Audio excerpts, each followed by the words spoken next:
경제 뉴스가 연예 뉴스처럼 들리는 그날까지 경제 브리핑 불편한 진실.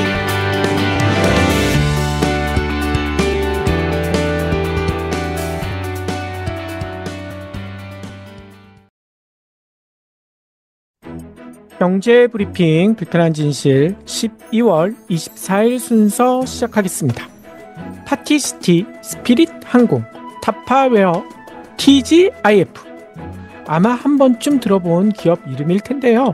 이들 기업에 공통점이 하나 있더라고요. 그게 뭘까요? 파티시티는 미국 최대 파티용품 소매업체이고요. 스피릿 항공은 미국 유명 저가 항공사죠. 타파웨어는 플라스틱 밀폐용기 대명사로 불리고 있고요. 그리고 TGIF, 따로 설명이 필요 없는 1세대 패밀리 레스토랑입니다. 공통점이 거의 없어 보이잖아요. 그런데 있더라고요. 그게 뭐냐 하면 바로 올해 파산 신청을 했다는 거더라고요. 미 CNBC 방송은요, 올해 빅테크가 주도하는 미국 증시 랠리가 이어졌지만 소매업종 등에서는 적어도 19개의 유명 기업이 파산 보호를 신청했다라고 전하더라고요. 앞서 얘기했던 이런 기업 이외에도 더 있다는 거죠. 이 때문에 무려 14,000여 명이 일자리를 잃었다. 이렇게 보도하고 있습니다. 그런데 여기서 가장 눈에 띄는 이름, 아무래도 TGIF일 것 같아요. TGIF. 그래서 오늘은 패밀리 레스토랑에 대해서 좀 살펴볼까 합니다.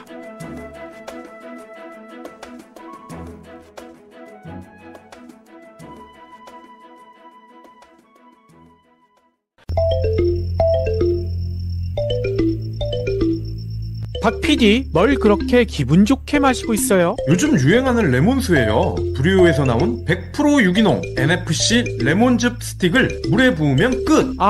소화, 피부, 다이어트에 도움 줄 수 있다는 그 레몬수? 맞아요. 브리오 NFC 레몬즙은 물 한 방울 넣지 않고 스페인 유기농 생 레몬을 껍질, 과육, 씨앗까지 통째로 착즙해 한 포에 담았어요. 레몬 외에는 아무것도 없군요. 식약처는 물론 유럽연합에서도 안전 인증을 마쳤습니다. 소비기한도 2026년 9월까지니 안심하고 드셔도 됩니다. 네이버에서 브리오 레몬즙 검색하시고 1인 1레몬 하세요. TGIF, 국내에서도 한때 소개팅의 성지로 불릴 정도로 매우 유명했었잖아요. 저도 대학 시절 여기서 소개팅을 했던 기억이 있는데요. 그런데 이 TGIF가 재정난을 이기지 못하고 지난달 미 법원에 파산보호 신청을 했다고 하더라고요. 이 TGIF 현재는요, 트라이아티산 캐피털 어드바이스가 소유하고 있거든요. 그렇지만 역사가 생각보다 길어요. 1965년 뉴욕 맨하탄에 첫 레스토랑을 연 이후 소비자들에게 많은 사랑을 받아왔죠. 한때는 44개국에 600여 개에 가까운 매장을 운영하기도 했고요. 최고의 데이트 장소이자 패밀리 레스토랑의 대명사, 이렇게 평가를 받았었습니다. 그 이유는 아마 기억하시는 분들 많으실 거예요. 음료와 음식의 할인 혜택이 있는 해피아워, 일정 시간에 가면 할인을 상당히 많이 해줬잖아요. 이걸로 매우 큰 인기를 끌었고요. 국내에서도 1992년 양재동에 첫 매장을 열어서 지금까지 운영되고 있죠. 하지만 TGIF의 실적, 처참하더라고요. 지난해 매출이요, 7억 2,800만 달러, 전년에 비해 무려 15%나 줄어들었습니다. 그 이유는 CNBC 방송은 이렇게 설명하고 있어요. 치폴레 등 건강식을 내세운 경쟁업체들이 부상한 데다 고물가와 음식 배달 서비스 발달로 집에서 식사하는 문화가 미국에서도 확산되고 있다는 거예요. 당연히 TGIF를 찾는 발길은 줄어들 수밖에 없다. 이런 얘기겠죠. 이 때문에 지난해 미국에서 292개 매장을 운영했던 TGIF, 이게요 2021년보다 11% 줄어든 수치라고 합니다. 결국 올해 들어서는 영업 실적이 저조한 36개 매장을 문을 닫았고요. 최근 수십 군데 매장의 추가 폐쇄를 검토하고 있다고 하더라고요. 그러면 우리나라 매장 아직 있는 것 같은데 여기는 어떻게 될까요? EPD의 픽. 지금 홈페이지에서 확인해 보니 국내에선 15개 매장이 운영 중이더라고요. 다행히도 이번 파산보호 신청은 미국 내 39개 레스토랑을 가진 미국 법인에 한정된다고 합니다. 따라서 우리나라를 비롯해서 41개국에 56개 가맹점을 보유한 TGIF 프랜차이즈 LCC는 이번 파산에 해당되지 않는다고 하더라고요. 그래도 본사가 파산 신청을 했으니 흔들리지 않을까요? 게다가 TGIF 본사를 파산으로 내몬 고물가, 음식 배달 서비스 발달, 이거 우리나라가 더 심하지 않습니까? 그래서 매우 위험하다라고 생각하시는 분들이 많으실 텐데요. 그런데 놀라운 일이 하나 있더라고요. 미국에서는 패밀리 레스토랑이 시들한데 국내에서는 패밀리 레스토랑이 제2의 전성기를 맞이하고 있다. 이런 얘기가 있더라고요. 왜 이렇게 얘기하느냐? 최근 재미난 보고서가 하나 있어요. 시장조사 업체 유로모니터의 보고서인데요. 점차 줄어드는 미국과는 달리 국내 패밀리 레스토랑 시장 규모가요. 2022년만 해도 6,854억 원이었는데 지난해에는 8,931억 원, 30.3%나 커졌다고 합니다. 어우, 놀랍지 않습니까? 그럼 올해는 어떻게 됐을까?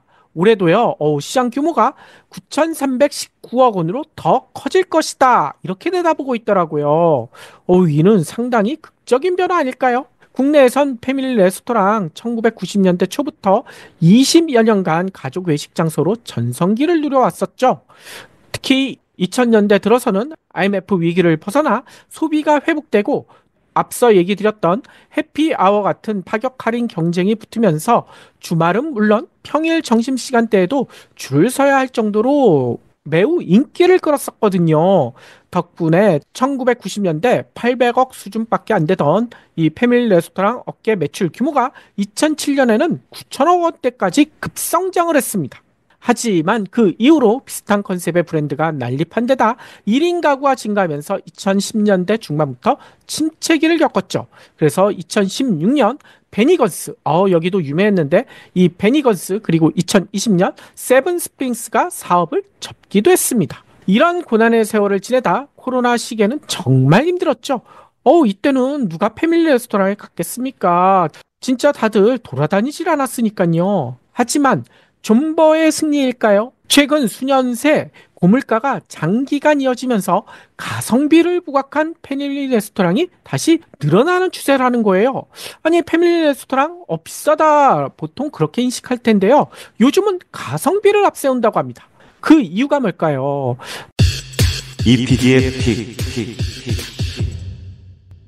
물가 장난이 아니잖아요. 서울에선 점심 비빔밥을 먹고 커피 한 잔만 마셔도 보통 1인당 2만 원 가까이 나오지 않나요? 하지만 TGIF 같은 패밀리 레스토랑에서는 비슷한 비용으로 뷔페식에다 커피와 디저트까지 한꺼번에 즐길 수 있다는 거예요. 과거에는 패밀리 레스토랑 비싸다, 아유 여기 너무 비싸, 이런 인식이 팽배했지만 요즘은 가성비 식당으로 패밀리 레스토랑을 떠올리는 젊은 층이 늘어나고 있다는 거죠. 그런데요, 국내 패밀리 레스토랑이 제2의 전성기를 맞은 비결이 단순히 이렇게 싼 가성비만이 아니라고 합니다. 요즘은요, 노키즈존 논란으로 어린 자녀들과 눈치 보지 않고 식사를 즐길 수 있는 곳이 점점 줄어들고 있죠. 노키즈존 문구가 붙어있는 식당들이 늘어나고 있잖아요. 하지만 패밀리 레스토랑은 예외라는 거예요. 아이들이 뛰어놀 수 있는 공간을 따로 마련하는 매장도 상당히 있고요. 어린이 전용 의자와 식기도 대부분 갖추고 있다는 거예요. 뿐만 아니라 수유실도 마련해서 자녀 동반 고객층을 적극 공략하고 있다는 겁니다. 그런데 이런 공략이 먹히고 있다는 거죠. 요즘 4인 가족이 외식 한번 하려면 10만 원. 요거는 택도 없지 않습니까? 하지만 대부분의 패밀리 레스토랑은 각종 할인 행사에다 카드나 멤버십 할인까지 해주잖아요. 이런 거를 잘 이용만 하면 생각보다 저렴하게 먹을 수 있다는 거죠. 게다가 어린 자녀가 있어도 눈치 보지 않아도 되고요. 덕분에 호실적을 누리는 국내 패밀리 레스토랑이 늘어나고 있다는데요. 2021년 BHC 그룹에 인수된 아웃백 스테이크하우스 코리아, 여기가요 지난해 매출이 4,576억 원, 영업이익도 790억 원, 두 자릿수 성장률을 기록했다고 합니다. 그리고 이랜드 이치의 애슐리, 여기도 올 3월까지 매출이 전년 대비 2배가량 늘어났다고 하더라고요. 그리고 빕스도 유명하죠. 빕스를 운영하는 CJ 푸드빌은 지난해 영업이익이 453억 원, 사상 최대치를 기록했다는 거예요. 그래서 빕스는 2020년부터 지난해까지 점당 매출이 연평균 35% 성장세를 기록 중이라고 합니다. 이 불황기에도 말이죠. 아니, 이런 국내 패밀리 레스토랑의 장점들, 미국으로 역수출하는 것도 가능하지 않을까요? 미국에서 K푸드가 인기다라는 이야기가 많이 나오고 있잖아요. 국내 패밀리 레스토랑이 TGIF가 사라진 미국 패밀리 레스토랑 시장을 접수할 수 있진 않을까요? 미국에 진출한 국내 패밀리 레스토랑에서 미국인들이 비빔밥과 불고기를 먹고 동동주를 즐기는 날도 멀지 않을 듯한데요. 그런 날이 빨리 다가왔으면 좋겠습니다.